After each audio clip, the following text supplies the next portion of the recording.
అందరికీ నమస్తే. అందరికీ రుణమాఫీ చేసినప్పుడు తెలంగాణ అంతా సంబరాలు చేసుకోవాలి.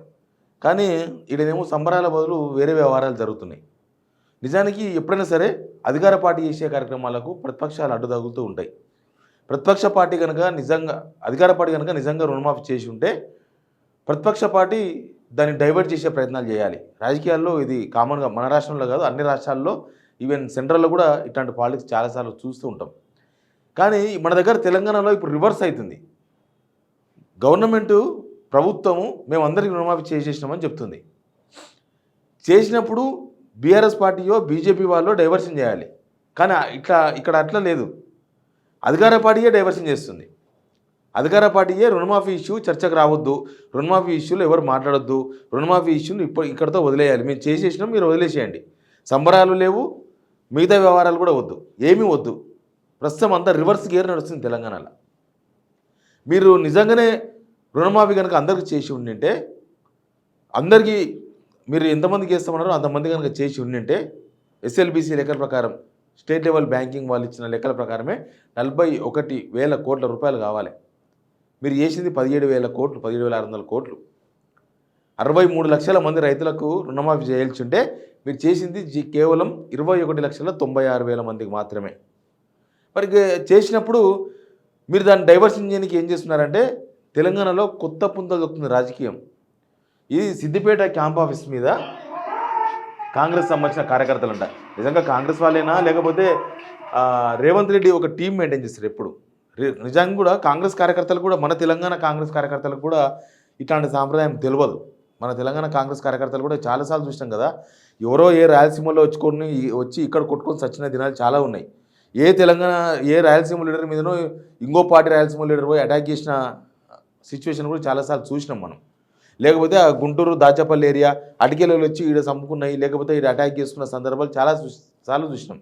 కానీ ఒక తెలంగాణ పొలిటీషియన్ లేకపోతే ఒక తెలంగాణ పార్టీకి సంబంధించిన కార్యకర్తలు ఇంకొక తెలంగాణ పొలిటీషియన్ ఆఫీస్ మీదనో వాళ్ళ కార్యకర్తల మీదనో లేకపోతే వాళ్ళ ఆఫీసుల మీద దాడులు చేసిన సంఘటనలు మన దగ్గర చాలా తక్కువ. మన దగ్గర అట్లాంటి ఉండవు. రాజకీయాలు ఎప్పటికప్పుడు దులిపేసుకొని పోతూ ఉంటాం మనం. అక్కడ మాత్రమే ఆ ఫ్యాక్షనిజం రాజకీయాలు మాత్రమే అట్లా ఎప్పటికప్పుడు నడుస్తూ ఉంటాయి. ఎప్పటికప్పుడు సంపకాలు, మర్డర్లు, తర్వాత దాడులు, అటాక్స్, కూల్చివేతలు ఇవన్నీ కూడా జరుగుతూ ఉంటాయి. ఫస్ట్ టైం ఏమైందో తెలంగాణలో ప్రత్యర్థి రాజకీయ పార్టీల మీద ఆఫీస్ చేస్తారు. పోనీ ఇదేమి పార్టీ ఆఫీస్ కూడా కాదు, ఇది అఫీషియల్ ఆఫీస్. ఇది ఎవరు ఎమ్మెల్యే ఉంటే వాళ్ళ ఆఫీస్, గవర్నమెంట్ ఇది, ప్రజలది ఇది. వీళ్ళు నాకు తెలిసి రేవంత్ రెడ్డి గారు ఎప్పుడు ఒక డకోటా బ్యాచ్ని మెయింటైన్ చేస్తుంటారు. డకోటా బ్యాచ్ అంటారు దాన్ని. డకోటా బ్యాచ్ ఏం చేస్తుందంటే ఇంత మందు ఓపిస్తే లేకపోతే ఈయన పైసలు ఎదుదలితే వాళ్ళు వచ్చి నువ్వు ఏం చేయమంటే అది చేస్తారు. సీఎం అనమంటే సీఎం అనమంటారు. ఆయన కాంగ్రెస్ చేరిన స్టార్టింగ్ నుంచి టీడీపీలో లాస్ట్లో ఆయన వర్కింగ్ ప్రెసిడెంట్ అయిన తర్వాత కూడా అదే స్ట్రాటజీతో మెయింటైన్ చేసిండ్రు. సీనియర్లందరూ కూడా తలకాయ పట్టుకున్నారు, ఏం బాగా ఇదంతా లొల్లి అని. కాంగ్రెస్ పార్టీలో పీసీసీ ప్రెసిడెంట్ కాగానే ఏడబోతే ఆడ ఒక 10 కార్లు వేసుకొని రావాలి, సీఎం అని అరవాలి అంతే. అవతలని ఎవరిని మాట్లాడనియొద్దు. ఢిల్లీకి వెళ్ళి వస్తే వాడిని కూడా మాట్లాడనియొద్దు. ఢిల్లీకి వెళ్ళి వస్తారు కదా పార్టీ లీడర్లు పెద్దలు, వాళ్ళని కూడా మాట్లాడనియొద్దు. ఇక్కడున్న ఎవరు సీనియర్ మాట్లాడలేదు. లాస్ట్కి రాహుల్ గాంధీని కూడా మాట్లాడనియలేదు కొన్ని సందర్భాలలో. ఆ డకోటా బ్యాచ్ ఒకటి ఉంటుంది. బహుశా ఆ ప్రయత్నం ఏమో అనుకుంటున్నాను నేను. ఎందుకంటే కాంగ్రెస్ కార్యకర్తలు నేను కూడా చూసిన, చాలా ఏళ్ళు చూసిన కాంగ్రెస్ బీటు. కాంగ్రెస్ కార్యకర్తలు కూడా అట్లున్నారు. ఇంకోటి ఏంటంటే సిద్దిపేటలో కాంగ్రెస్ కార్యకర్తలు అనేది అసలు నామినల్. సిద్దిపేటలో కాంగ్రెస్ గెలగా ఏళ్ళు అయిపోయింది, ఏళ్ళు ఒక 25-30 ఏళ్ళు అయిందో ఎక్కువైందో. అసలు దానికి ఒక కార్యకర్తలు ఒక పార్టీ సిద్దిపేటలో ఎవరు లేరు పెద్దగా చెప్పుకోదగ్గ. ఆడ ఎవరు లేకనే కదా జనసేన పార్టీకి టికెట్ కేటాయించారు లాస్ట్ టైం. మరి అట్లాంటి దగ్గర కార్యకర్తలు అని చెప్తున్నారంటే బహుశా ఇది హైదరాబాద్కి వెళ్ళిపోయిన ఒక డకోటా బ్యాచ్ అయి ఉండొచ్చేమో అని అనుకుంటున్నాను నేను. రేవంత్ రెడ్డి చాప కింద నడిపే ఒక రౌడీ బ్యాచ్, ఒక దొంగల బ్యాచ్ నడుపుతుంటాడు. ఆ దొంగల బ్యాచ్ ఏమో బహుశా అనుకుంటున్నాను నేను. ఎందుకంటే ఫస్ట్ నుంచి కూడా ఆ బ్యాచ్ని మెయింటైన్ చేస్తున్నాడు ఆయన. ఆ బ్యాచ్ మెయింటైన్ చేసే కాంగ్రెస్లో సీఎం అని ఆ స్థాయికి వచ్చిండేమో. బహుశా ఆ బ్యాచ్ని ఇంకా బాగా మేపుతున్నట్టున్నారు. ఇప్పుడు వాళ్ళు ఉండొచ్చేమో.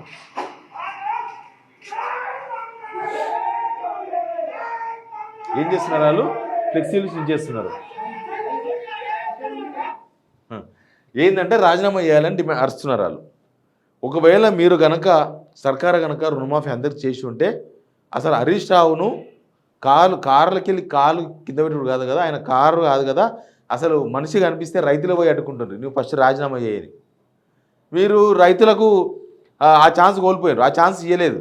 మీరు రైతులకు రుణమాఫీ చేసి ఉంటే రైతులు ఖచ్చితంగా హరీష్ రావుని అడిగేవాళ్ళు, హరీష్ రావు రాజీనామా చేయాల్సి వచ్చేది, నాలాంటి వాళ్ళు కూడా గట్టిగా ప్రశ్నించేవాళ్ళు, ఏమైంది మరి రాజీనామా చేయాలి కదా అని. మీరు చేసింది ఒకటి, చెప్పింది ఒకటి, చేసింది ఒకటి.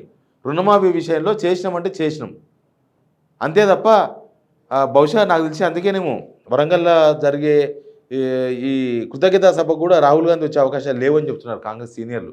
వచ్చే అవకాశాలు 100% లేవు. ఆయనకు తెలుసు ఇక్కడ విషయం ఏందో, ఇక్కడ ఏం జరుగుతుందని తెలుసు అని. ఇక్కడ మోసం చేయాలనుకుంటే జనాలు మోసం చేయలేరు. జనాలకు తెలుసు కదా మీరు అబద్ధం చెప్తున్నారు అన్న విషయాన్ని జనాలకు ఈజీగా అర్థమైపోతుంది. ఒక ఊర్లో అందరూ తెలిసిపోతుంది. ఊర్లో మామలు బావలు అందరు ఉంటారు. కులాలు వేరైనా మామ బావాని పిలుచుకుంటారు. అందరూ తెలుసు ఆ ఊర్లో ఎవరికైంది ఎవరికి కాలేదు, ఎంతమందికి అయింది ఎంతమంది కాలేదని ఊరుకు రిపోర్ట్ మీరు అఫీషియల్గా రిపోర్ట్ చేయాల్సిన అవసరం లేదు. ప్రతి ఒక్కరికి తెలుసు. ఇక మేము అందరికి ఇచ్చినామని అబద్ధం చెప్తే అది అబద్ధం అన్న విషయం కూడా జనాలకు అర్థమైపోతుంది. వీళ్ళు ఒకవేళ అందరు కనుక రుణమాఫీ చేసి ఉండింటే ఈ లొల్లి ఈ గడబడి చేసేవాళ్ళు కాదు. దీన్ని సంబరాల రూపంలో తీసుకుపోయేవాళ్ళు. దీన్ని పాలాభిషేకాలు చేయడము 3-4 రోజులు నడపాలి కదా. వీళ్ళే దాన్ని ఎందుకు కిల్ చేయాలనుకుంటారు? రుణమాఫీ అనే విషయాన్ని వీళ్ళే లొల్లి పెట్టి డైవర్షన్ చేసి ఈ విషయాన్ని ఎందుకు కిల్ చేయాలనుకుంటారు అంటే ఇది సక్సెస్ కాలేదు అని. ఒకవేళ సక్సెస్ అయింటే ఎవరేం మాట్లాడినా, ఎవరేం మార్చినా, ఎవరేం చేసినా, ఎవరైనా ముత్తుకున్నా వీళ్ళు దాన్ని ముందుకు తీసుకుపోయి మేము రుణమాఫీ చేసామనే విషయాన్ని జనాల్లో ఎస్టాబ్లిష్ చేసేవాళ్ళు.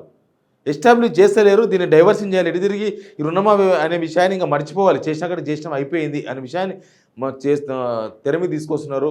అట్లా కార్యక్రమాలు చేస్తున్నారు, ఇట్లాంటి అటాకులు చేస్తున్నారంటే బహుశా రుణమాఫీ చేయలేదన్న విషయం వాళ్ళు కూడా అర్థం చేసుకున్నట్లే. ప్లస్ ఇట్లాంటి రాజకీయాలు ప్రత్యర్థి పార్టీల ప్రత్యర్థి ఎమ్మెల్యేల క్యాంప్ ఆఫీసుల మీద దాడులు చేయడం అనేది మన సంస్కృతి కాదు. తెలంగాణ సంస్కృతి ఏమాత్రం కాదు. తెలంగాణలో ఇప్పుడు కాదు, మనం ఎప్పటి నుంచో మన గత చరిత్ర కూడా ఎప్పుడు ఇట్లాంటి అటాక్స్ చేయలేదు. మరి ఇది ఎక్కడి నుంచి నేర్చుకున్న సాంప్రదాయమో, ఎక్కడి నుంచి తెచ్చుకున్న సాంప్రదాయమో, ఎక్కడ అలవాట్లో ఏమో అర్థమైతలేదు. ఇట్లా కనుక చేస్తే మనం లాస్ట్ 10 years కూడా చూసినాం కదా. ప్రతిపక్ష పార్టీల అప్పుడు ప్రతిపక్ష పార్టీ అంటే బీజేపీ, బీఆర్ఎస్ వాళ్ళ పార్టీల మీద కార్యకర్తలు పోయి అటాకులు చేసి ఇట్లా మొత్తం పరిశాన్ చేయడము ఇట్లాంటివి అయితే ఇప్పుడు చూడలేదు. ఈ గవర్నమెంట్ వచ్చినాక ఇట్లాంటివి జరుగుతున్నాయి. కొంతమంది యూట్యూబర్స్ మీద అటాకులు జరిగినాయి. గత ప్రభుత్వంలో ఒక పనికిరాని మీద పోలీసులు కేసులు పెట్టి పోలీసులు అరెస్ట్ చేసినావు కానీ ఎవరు జనం పోయో లేకపోతే కార్యకర్తల పేరుతో ఎవరు అటాక్ చేయలేదు. అది కూడా ఎవరైనా గెలిపితే సెటిల్మెంట్లకు పోతే ఆ సెటిల్మెంట్లో ఏలు పెడితే ఎవడొచ్చి కొట్టిపోయింటాడు కానీ ఈ రాజకీయాలు పెట్టుకోలే. ఇప్పుడు జరుగుతున్నాయి అవన్నీ కూడా. యూట్యూబర్స్ మీద దాడులు జరుగుతున్నాయి. కొంతమంది యూట్యూబర్స్ మీద ఒక 4-5 months బ్యాక్ జరిగినాయి. ఇక ఇట్లా చేస్తే నాకు తెలిసి జనాలను బెదిరిస్తున్నారేమో అనుకున్నా. జనాలు కూడా ఎవరైనా అడిగితే జనాలు ఎవరైనా మాకు రుణమాఫీ కాలేదంటే మనం కొడతారేమో పట్టుకొని. ఆల్రెడీ సోషల్ మీడియాలో పోస్టులు పెడితే ఇంటికి పోయి బెదిరించడం, ఫోన్లు చేసి బెదిరించడం ఇవన్నీ కూడా చేస్తున్నారు. అవి చాలా ఉన్నాయి అట్లాంటి కంప్లైంట్స్. పోలీసులకు చెప్పినా వేస్ట్. ఎటో పోతుంది తెలంగాణ అయితే దారి తప్పినట్టు కనిపిస్తుంది. ఇది ఎటో పోతుంది, ఎటు పోతుందో తెలుస్తలేదు కానీ దరిద్రమైన దరికి చేర్చే ప్రయత్నాలు నడుస్తున్నట్టున్నాయి తెలంగాణను. ఇప్పుడు ఇట్లాంటి దాడులు ఇంకా దీన్ని ఏ ప్రజాస్వామికవాదులు ఖండిస్తారు, ఏ ప్రజాస్వామిక గొంతులు మాట్లాడితే దీని మీద తెలియదు. ఇట్లాంటి జరగకూడదు, ఎవరు చేయకూడదు. Even Revanth Reddy camp office మీద, ఆయన ముఖ్యమంత్రి అయ్యి ఉండొచ్చు, ఆయన క్యాంప్ ఆఫీస్ మీద బీఆర్ఎస్ వాళ్ళు బీజేపీలు అటాక్ చేయకూడదు. అది ప్రజల ఆస్తులు. అసలు హరీష్ రావు కూడా సంబంధం లేదు. ఆయన ఎమ్మెల్యే కాబట్టి ఆయన క్యాంప్ ఆఫీస్.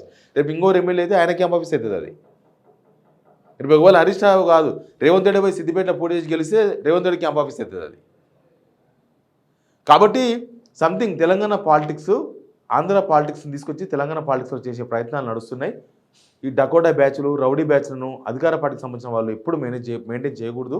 అది మన సంప్రదాయం కాదు, తెలంగాణ సంప్రదాయం అయితే కాదు. రుణమాఫీ ఫెయిల్ అయిందన్న విషయాన్ని మీరు ఒప్పుకున్నట్టుగా జనానికి అర్థమవుతుంది మీరు ఇట్లాంటి కార్యక్రమాల ద్వారా. Please subscribe signal TV.